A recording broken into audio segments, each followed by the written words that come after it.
Imagine starting your day the same way every single morning.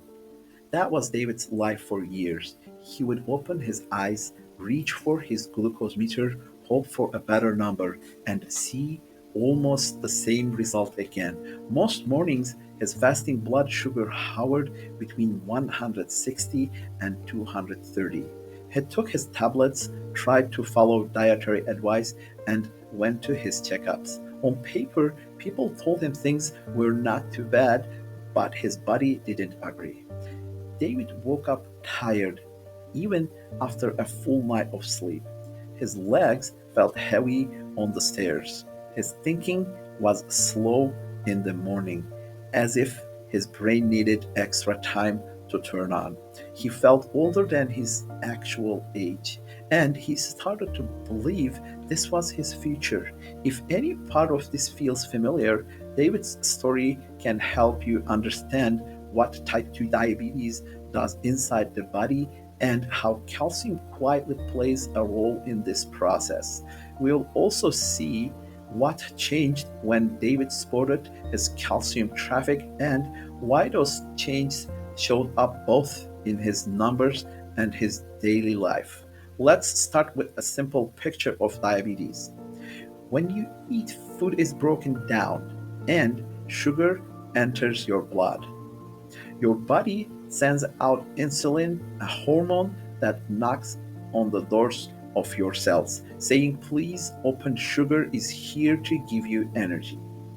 If the doors open easily, sugar moves from the blood into the cells, and your energy system runs smoothly. But in type 2 diabetes, these doors don't always open properly. Sometimes there isn't enough insulin at the right moment. Other times, the doors have become stubborn and don't respond.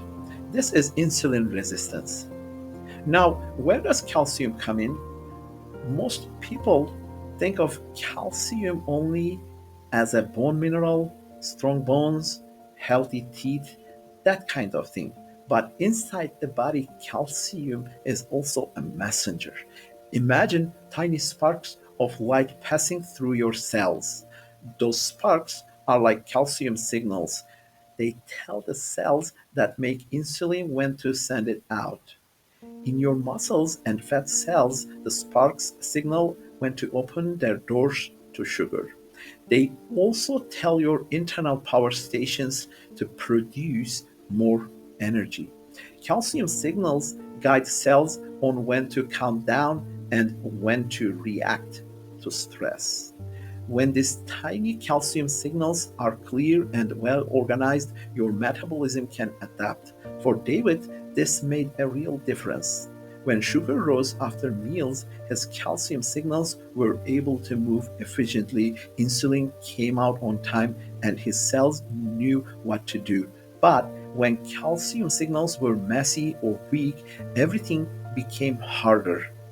The cells that made insulin reacted more slowly.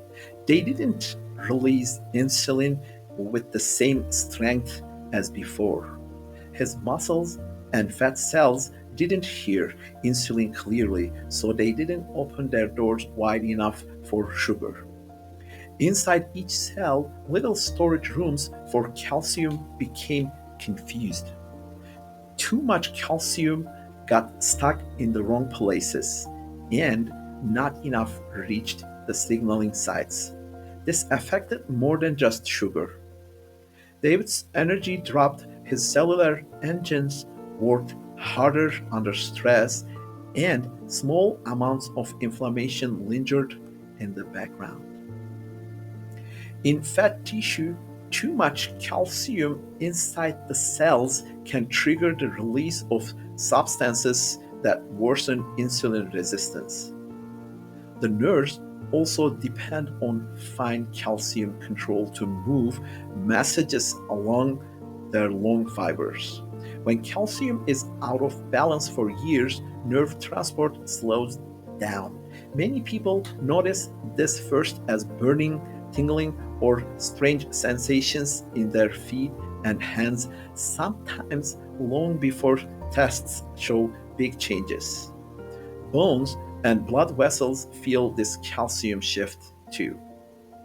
Normally, bones hold most of the calcium and blood vessels stay soft and flexible.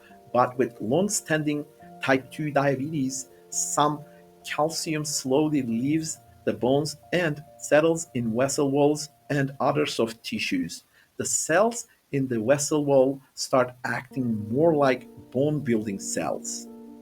Over time, vessels stiffen, the heart works harder, and circulation loses its natural spring. All this can happen even when a simple blood test says calcium levels are normal. The real issue is not how much calcium is in the blood, but where it is and how easily it can move to the right place at the right time. So, with type 2 diabetes, the focus should not be only on sugar. A disturbed calcium traffic system affects insulin release, insulin resistance, energy, nerves, bones, and blood vessels. Now let's return to David. Despite taking medication, his fasting sugar had remained high for years. His body felt heavy, his mind sluggish, and his bones weaker. Walking even short distances sometimes felt like carrying a backpack of stones. David started using AIC therapy, mainly to support his bones. AIC is a special ionic form of calcium designed to help the body organize calcium signals and calcium traffic rather than just adding more mineral. He continued his usual diabetes medicine and didn't suddenly switch to a strict new diet. The main change was taking AIC regularly, away from meals. At first, nothing big happened. His fasting sugar stayed high, but around the second week, something began to shift. Using the same glucose meter and the same tablets, David noticed his numbers started to move down.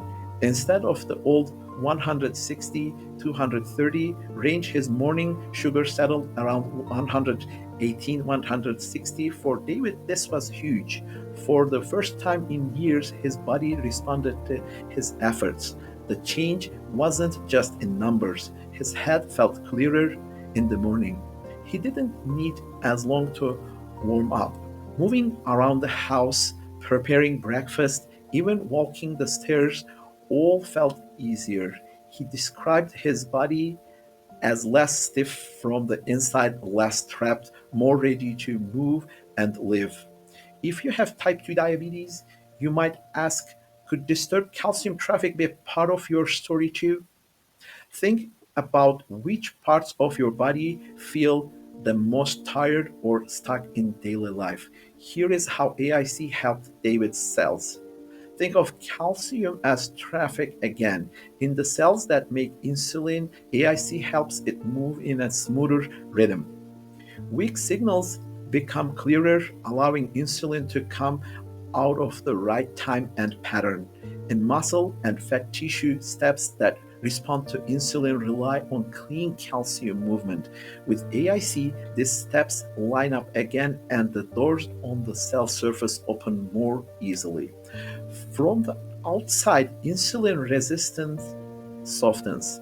Inside the energy factories of the cell, better calcium control allows power production without constant stress.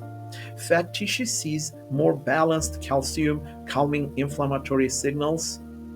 Calcium storage pumps and valves find their rhythm again, and cells become more flexible, able to rest and act instead of always being half alarmed. In bones and blood vessels, calcium is better placed, supporting stronger bones and protecting vascular flexibility. For David, all these small cellular changes translated into simple daily improvements. His fasting glucose improved, his energy returned, walking, thinking, and everyday tasks became easier. Food, movement, sleep, and medical follow ups remained important, but AIC gave his body a new way to organize its own signals.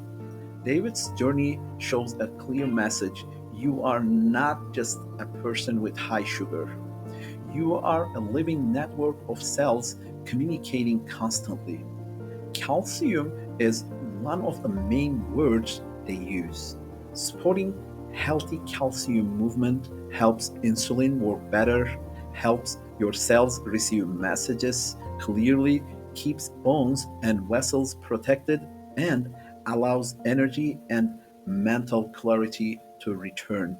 If David's story resonates with you, think about which part feels closest to your own experience. And if you want more videos about how deep cell signals like calcium shape daily health in type 2 diabetes, subscribe to this channel and share this video with someone who feels tired and stuck the way David once did.